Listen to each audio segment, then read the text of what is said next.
महाराष्ट्र के कृषि मंत्री किसानों की परेशानियों पर ध्यान नहीं दे रहे, इसलिए आज महाराष्ट्र भर में किसानों की तरफ से चक्का जाम आंदोलन किया गया। फिलहाल महाराष्ट्र में कुरैशी बिरादरी की तरफ से जानवरों के खरीदने बेचने और कंपनी को माल भेजना बंद कर दिया गया है, जिसकी वजह से किसान अपना जानवर नहीं बेच पा रहा है। आज पूरे महाराष्ट्र में किसानों की तरफ से दूसरे परेशानियों को लेकर चक्का जाम किया गया था। इस चक्का जाम में किसानों ने कुरैशी बिरादरी के बंद के बारे में भी बात कही।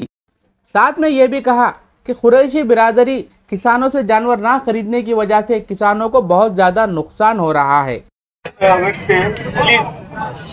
आज या ठिकाणी प्रार संघटनेच्या वतीने पूर्ण महाराष्ट्रभर चक्का जाम आंदोलन करण्यात येते।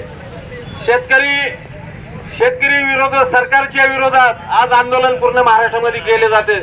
मला जास्ती वेळ नाही बोलायला, पण मला एकच सांगायचं, शेतकरी चौबाजूने आज अडचणीत आलेले आहे। पाऊस नाही, मालाला भाव नाही आणि परत अजून एक पूर्ण महाराष्ट्रामध्ये आमच्या कुरैशी समाजाचा स्ट्राईक चालू आहे। पूर्ण महाराष्ट्रामध्ये कुरैशी समाजाचे व्यवसाय बंद झाले।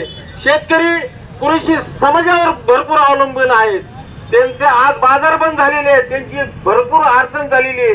ही सुद्धा आपण कुठेतरी बोलायला पाहिजे। मंगेश दादा काका, शेतकरी चौकडूनच मारायचा प्रयत्न हे सरकारने चालू केलेले आहे, म्हणून मी या सरकारचा निषेध करतो आणि येणाऱ्या काळामध्ये जर सरकार जागे झालं नाही तर आपल्याला उग्र आंदोलन कसं करता येईल जिल्हाव्यापी हे आपण नियोजन करू। माझे मी 2 शब्द पूर्ण करतो।